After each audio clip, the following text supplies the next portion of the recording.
Zalmans ar visu to bagātību un varu, kādu viņam bija, ja? Viņš teica, nekas nav jauns zem šīs saules. Un man liekas, kad ir pat drūmāk savos 55 gados ar visu to, kas mums tagad ir zinātnē pēdējiem atklājumiem, ka atoms ir tukša vieta un kad viss mēs esam savienoti vienā vienībā, ja? Kvantuma fizikas mums saka, ka nekas nav atsevišķi, viss ir viens. Un arī Jēzus to apstiprināja, kad es un mans tēvs, viņš teica, ir viens. Ja? Tas nozīmē, kad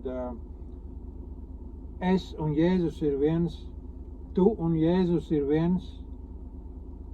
Mēs visi esam viens ar augstāko varu, ja? Ar apziņu, visuma apziņu, ar Dievu, vai nu kā jūs to saucat. Ja?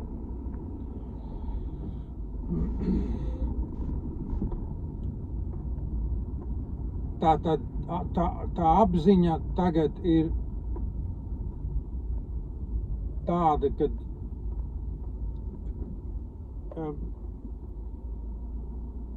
Zalmans teica, nekas nav jauns, bet es saku, ka nekas nav īsts un nekas nav reāls. Es pat iešu tālāk. Ja?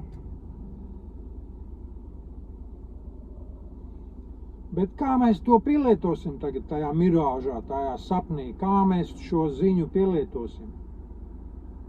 Ko tas nozīmē? Pirmkārt jau tas nozīmē, ka mēs nekad nemirstam, nekad nedzimstam. Mēs esam mūžīgi, ja?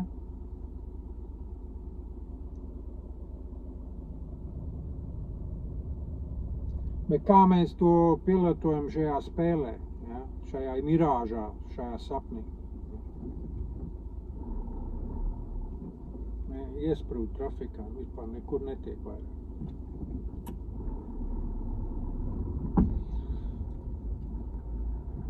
Dod ziņu!